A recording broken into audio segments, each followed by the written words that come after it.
सिकंदर की क्रूरता के किस्से सुनकर कोई नहीं कहेगा कि वह महान था क्या।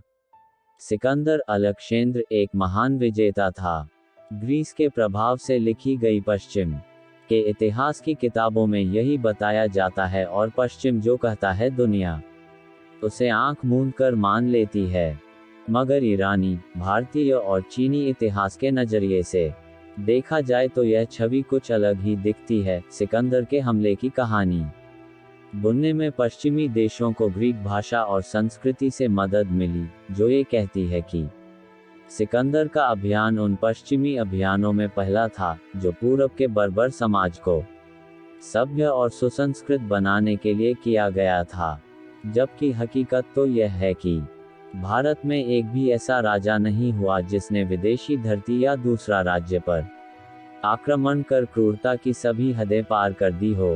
भारतीय राजाओं में संवेदना का स्तर इतना गिरा हुआ नहीं था कि वे बच्चों को भालों की नोक पर रखकर किसी राज्य में घुसे हों।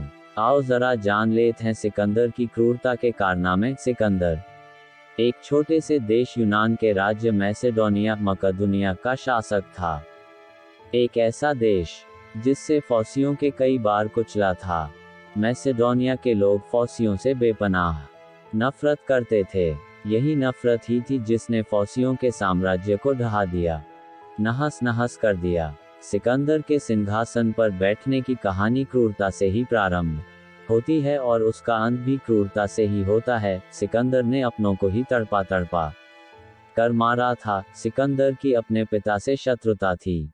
माता और पुत्र से मिलकर पिता को ठिकाने लगा दिया। अपने पिता की मृत्यु के पश्चात उसने अपने सौतेले व चचेरे भाइयों का कत्ल किया और खुद मैसेडोनिया के सिंहासन पर बैठा गया।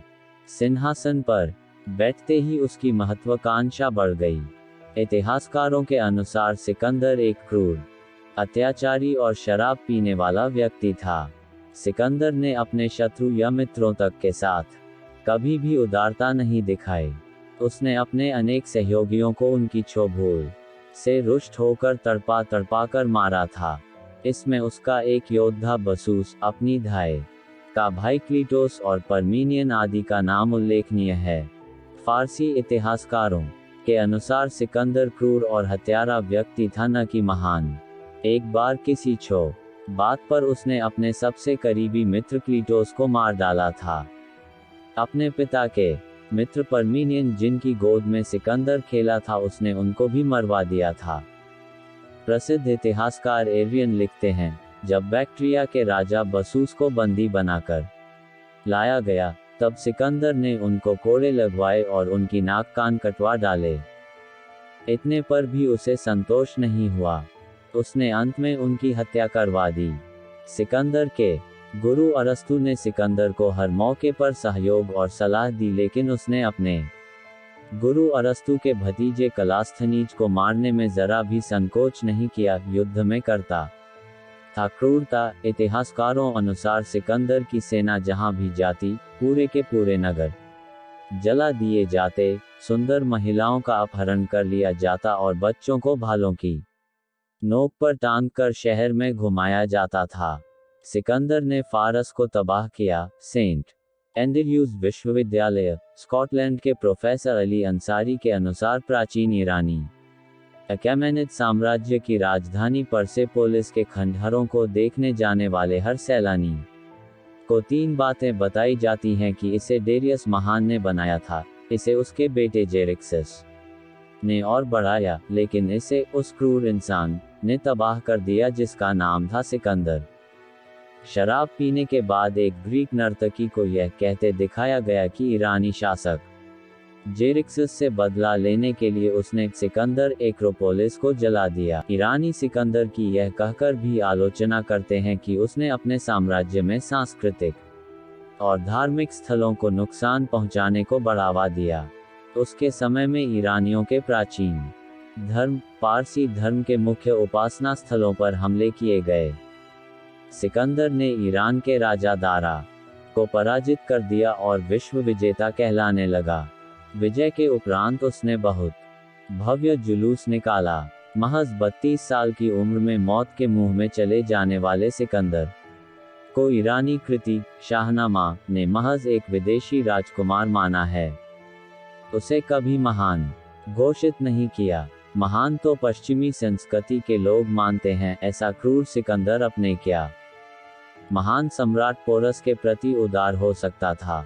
यदि पोरस हार जाते तो क्या वे जिंदा बचते, और क्या उनका साम्राज्य यूनानियों का साम्राज्य नहीं हो जाता। इतिहास में यह लिखा गया कि सिकंदर ने पोरस को हरा दिया था।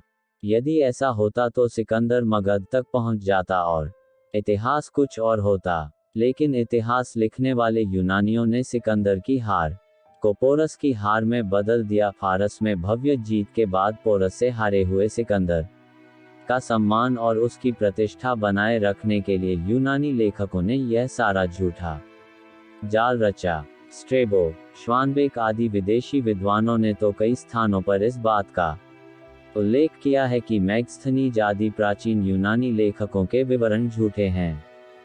ऐसे विवरणों के कारण ही सिकंदर को महान समझा जाने लगा और पोरस को एक हारा हुआ योद्धा, जबकि सच्चाई इसके ठीक उलट थी। सिकंदर को हराने के बाद पोरस ने उसे छोड़ दिया था। अपने देश वापस लौटते समय रास्ते में सिकंदर का युद्ध जाटों से हुआ।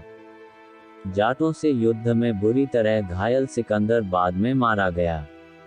कहते हैं कि वह शराब पीकर युद्ध लड़ता था। यूनानी इतिहासकारों के झूठ को पकड़ने के लिए ईरानी और चीनी विवरण और भारतीय इतिहास के विवरणों को भी पढ़ा जाना चाहिए।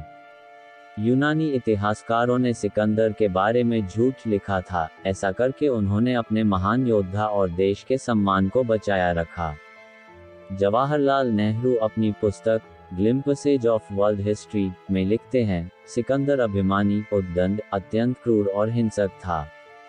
वह स्वयं को ईश्वर के समान समझता था। क्रोध में आकर उसने अपने निकटतम मित्रों और सगे संबंधियों की हत्या की और महान नगरों को उसके निवासियों सहित पुनर्तः ध्वस्त कर दिया।